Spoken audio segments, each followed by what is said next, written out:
হরে কৃষ্ণ। সবাইকে জানাই কৃষ্ণ প্রীতি ও শুভেচ্ছা। আপনারা সবাই অবগত আছেন যে আগামীকাল থেকে দামোদর ব্রত শুরু হবে এবং যারা যারা ব্রত পালন করবেন তাদের জন্য কৃষ্ণ প্রীতি ও শুভেচ্ছা এবং শুভকামনা রইল। তো আপনারা অবশ্যই অবগত আছেন যে দামোদর মাসে কি কি খাওয়া নিষেধ এবং কি কি আহার করা উচিত, কি কি বর্জন করতে হবে সেগুলো অবশ্যই জানবেন।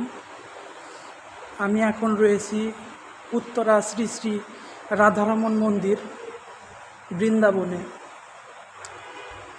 তো এই মুহূর্তে আরতির সমাপ্ত হলো। তো সবার প্রতি অগ্রিম দামোদর মাসের শুভেচ্ছা রইল। হরে কৃষ্ণ।